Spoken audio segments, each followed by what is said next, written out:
Mount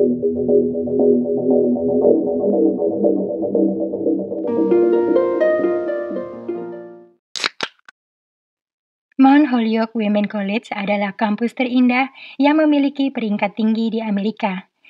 Kampus khusus mahasiswa wanita tersebut berlokasi di kota kecil South Hadley, Massachusetts. Mount Holyoke didirikan pada tahun 1837 oleh Mary Lyon, seorang wanita ahli kimia. Kampusnya memiliki pemandangan yang indah, terletak di area yang sangat luas, termasuk kebun raya untuk aktivitas alam, 2 danau, air terjun, lapangan tenis, kandang kuda, dan area berkuda. Di kampus yang asri itulah, Ri Hachiyanagi pertama kalinya bertemu dengan Laurette Savoy.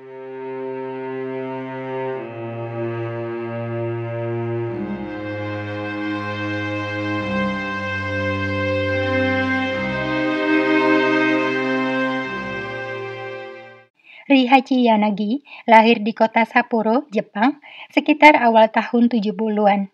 Dia datang ke Amerika dengan visa pelajar dan berkat talentanya di bidang seni, Ri berhasil menuntaskan studinya hingga meraih gelar profesor. Ri diterima bekerja di Mount Holyoke College pada tahun 2004 sebagai kepala departemen seni. Sedangkan Laurette adalah profesor yang sudah lama mengajar di Fakultas Geologi. Di Mount Holyoke College, Laurette dikenal sebagai satu-satunya profesor berdarah campuran Indian, Afrika, Amerika yang gemar mempromosikan budaya Amerika asli melalui buku yang dia tulis. Sementara Ri terkenal karena inovasinya memanfaatkan bahan ramah lingkungan dalam karya seninya. Karena kreativitasnya itu, Ri pernah diundang ke acara TV. Meski Laurette berusia 10 tahun lebih senior dari Ri, tetapi karena sama-sama berprofesi sebagai pengajar, keduanya jadi sering ngobrol dan bertukar pikiran. Sebagai rekan kerja ataupun dalam pertemanan, Ri dan Laurette tidak pernah berkonflik di kampus ataupun menyimpan sakit hati. Pertemanan mereka berjalan biasa saja, seperti umumnya rekan kerja. Hingga 14 tahun kemudian, sehari sebelum perayaan Natal tahun 2019, terjadi sebuah tragedi yang menjadi akhir dari pertemanan mereka, sekaligus mengubah kehidupan Ri dan Laurette. Pada tanggal 23 Desember tahun 2019, libur Natal sudah mulai hingga suasana di kampus Mount Holyoke jadi sepi, karena para mahasiswa sebagian besar pulang kampung untuk merayakan Natal. Begitu juga dengan Heath Ashley, kekasih Ri yang tinggal bersamanya. Heath adalah seorang profesor yang dulu pernah bekerja di Mount Holyoke, tetapi sekarang dia bekerja sebagai manajer pusat bela diri sekaligus menjadi kepala pelatih. Pagi itu, Ri bangun dalam keadaan muram dan galau karena kekasihnya Pulkam meninggalkan Ri sendirian di saat hubungan mereka sedang bermasalah. Ri ingin melakukan kegiatan yang bisa membuatnya ceria kembali. Dia kemudian memutuskan untuk mengunjungi temannya Laurette sambil membawa hadiah Natal. Namun, karena rumah Laurette agak jauh, Ri memutuskan untuk menyewa mobil SUV. Setelah itu mampir ke toko bunga untuk membeli rangkaian poinsia dan langsung meluncur ke rumah Laurette untuk menyerahkannya. Sekitar pukul 10 pagi, Ri tiba di sana dan kedatangannya disambut Laurette yang bingung karena tidak merasa mengundang rekannya itu. Ri beralasan hanya ingin mengunjungi rumah Laurette karena selama 14 tahun berteman belum pernah ke sana. Segera setelah menyerahkan rangkaian bunga kepada Laurette, Ri pamit pulang tanpa masuk ke dalam rumah. Dari sana Ri pergi makan siang di sebuah restoran yang berada di area Whitley. 2 jam kemudian Ri mengembalikan mobil sewaannya dan berjalan kaki ke kampus Mount Holyoke. Sekitar pukul 4 sore, Ri berpapasan dengan Laurette yang kebetulan juga ada di sana. Keduanya ngobrol sebentar lalu berpisah. Sebelum pergi, mereka sepakat untuk melanjutkan obrolan lain kali. Dari kampus, Ri sempat pulang ke rumah, tetapi tak lama pergi lagi dengan mobilnya. Sepertinya Ri rindu pada kekasihnya yang pulang kampung dan dia memutuskan untuk datang ke pusat pelatihan di mana Heath bekerja. Sekitar pukul 6 sore Ri tiba di sana, tetapi hanya duduk di parkiran sambil menatap dari luar. Pada pukul 1 dini hari memasuki tanggal 24 Desember tahun 2019, operator 911 area Southampton menerima panggilan darurat dari seorang wanita di area Leverett. Rupanya, wanita itu adalah Rihachi Yanagi yang meminta bantuan polisi serta para medis karena dia menemukan temannya, Laurette Savoy, diserang orang tak dikenal di rumahnya dan saat itu dalam kondisi cedera parah. Ketika polisi dan para medis tiba di kediaman Laurette, mereka melihat Ri sedang memangku Laurette yang tampak mengenaskan di area patio depan rumah. Para medis segera melarikan Laurette ke Bay State Medical Center untuk mendapat perawatan. Sementara itu, polisi meminta keterangan Ri Hachiyanagi tentang apa yang terjadi. Ri mengaku sekitar pukul 12 malam dia tiba di sana dan melihat gerbang rumah Laurette terbuka lebar. Ketika masuk ke dalam, Ri menemukan Laurette terbaring di patio rumahnya dalam keadaan tidak sadar dan cedera parah. Saat itu juga, Ri menghubungi saluran darurat 911 karena melihat keadaan rumah temannya yang berantakan. Ri mengambil kesimpulan kalau Laurette habis diserang orang tak dikenal. Setelah itu, polisi memeriksa seluruh area dalam dan luar rumah Laurette untuk mencari bukti kehadiran penyerang serta mencari tanda-tanda terjadinya perampokan. Namun mereka tidak menemukan adanya kejadian itu seperti pengakuan Ri. Hal itu membuat polisi jadi curiga kepadanya. Ri kemudian diajak ke kantor polisi untuk memberikan keterangannya secara lebih detail. Saat itu, Ri mulai menyadari polisi mencurigainya sebagai pelaku di balik insiden yang menimpa Laurette. Agar situasi tidak semakin memburuk, Ri menurut saja. Di hadapan penyidik, Ri bersikap kooperatif dan menceritakan secara detail kegiatannya seharian itu hingga akhirnya menemukan Laurette dalam kondisi mengenaskan. Tetapi Ri mengaku lupa apa yang terjadi di antara pukul 6 sore saat dirinya berada di parkiran pusat bela diri hingga pukul 12 malam ketika dia menemukan Laurette. Ri mengaku akhir-akhir ini dia memang sering mengalami amnesia. Hal itu terjadi karena beberapa bulan yang lalu Ri terlibat dalam sebuah kecelakaan lalu lintas hingga mengalami trauma otak dan sekarang jadi sering amnesia sesaat.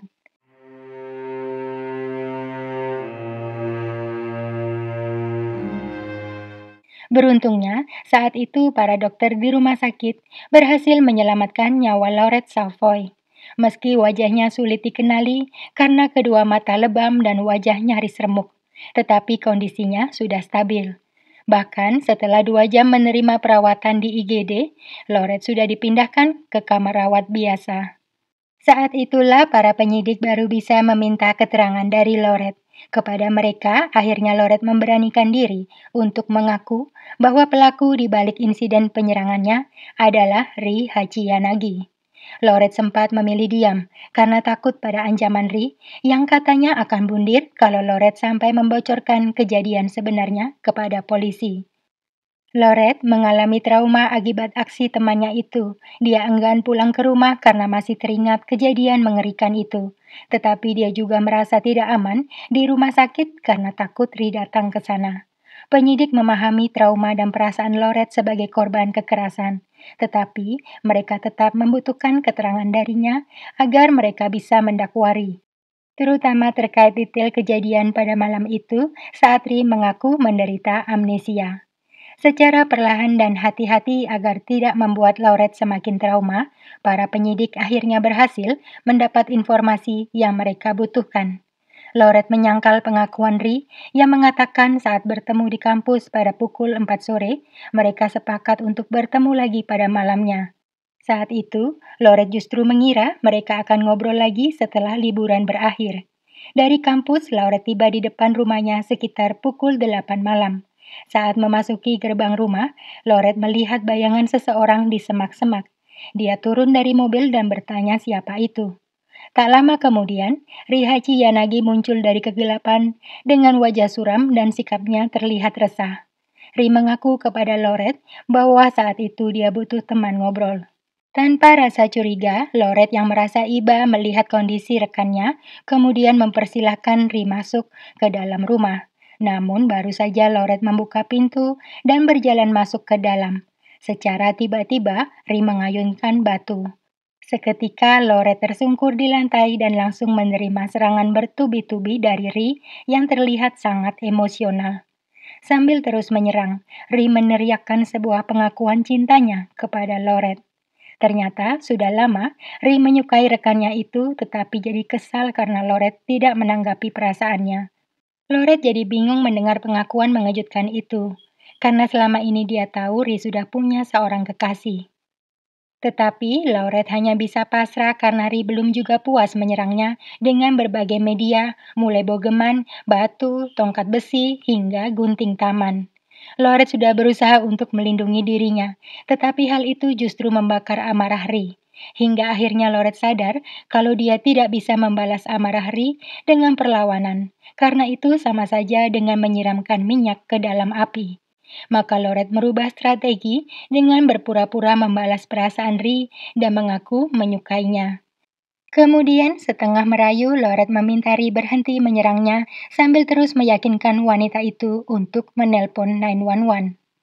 Meski awalnya ragu, tetapi akhirnya Ri termakan rayuan Loret dan setuju untuk menghubungi polisi dengan syarat Loret harus tutup mulut tentang kejadian malam itu dengan sederet ancaman. Insiden itu berlangsung selama 4 jam hingga akhirnya polisi tiba dan Loret berhasil diselamatkan dari Ri.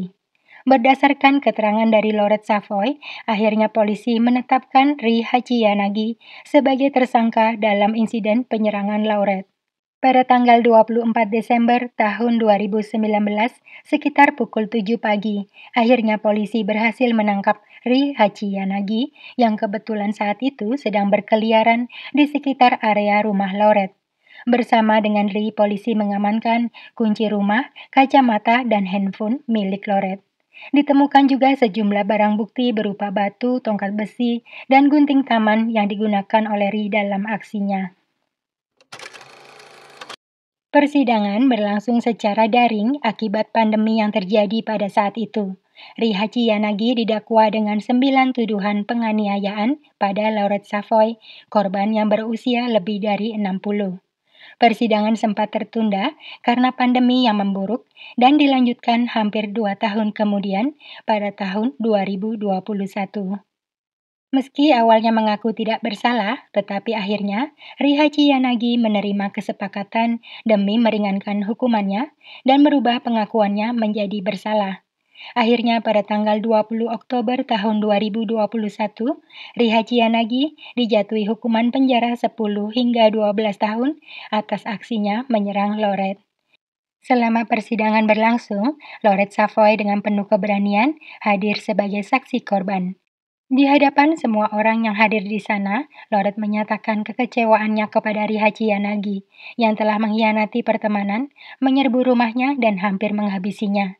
Hingga kini Loret Savoy mengaku masih trauma akibat perbuatan Ri yang telah dikenalnya sebagai rekan sekaligus teman selama 14 tahun lebih. Dia juga mengalami cedera permanen pada beberapa ototnya. Kasus Ri Hachiyanagi dengan cepat jadi viral dan menyebar ke seluruh negeri. Para staf di kampus, mahasiswi, dan juga para alumnus hampir tidak percaya ada salah satu profesor di kampus mereka sanggup melakukan hal sekeji itu kepada sesama rekan pengajar. Selain itu, masyarakat luas mulai mempertanyakan sistem perekrutan di kampus hanya karena ulah seorang Ri. Pihak kampus Mount Holyoke memilih tutup mulut dan langsung menonaktifkan Ri Hachiyanagi dari kampus. Tetapi namanya juga musibah, siapa yang bisa menduga kapan datangnya. Selama bekerja di sana, Ri tidak pernah menunjukkan perilaku kasar atau melakukan kekerasan kepada siapapun di kampus hingga 14 tahun kemudian. Meski awalnya Loret kurang bijaksana dengan membukakan pintu bagi Ri yang muncul secara misterius dalam keadaan tidak stabil. Tetapi berkat kecerdikannya juga, Loret berhasil menyelamatkan diri dengan cara pura-pura suka dan merayu Ri. Seorang panglima perang asal daratan Cina yang tersohor dengan kata-kata bijaknya pernah mengatakan bahwa dalam sebuah peperangan, yang lebih penting adalah mengalahkan pikiran musuhmu daripada mengalahkannya secara fisik. Kecerdikan Lord Savoy menjadi bukti nyata dari kata-kata itu. Motif sebenarnya Ri Hachiyanagi tidak diketahui secara pasti hingga kini, karena orang-orang di sekitarnya sepakat untuk tutup mulut termasuk Hit kekasihnya. Bagaimana menurut kalian? Apa yang sebenarnya menjadi motif di balik tindakan Ri Hachiyanagi? Apakah memang benar karena cinta atau memang karena gangguan jiwa? Itulah akhir kasus kali ini. Sampai bertemu dalam kasus berikutnya dan terima kasih.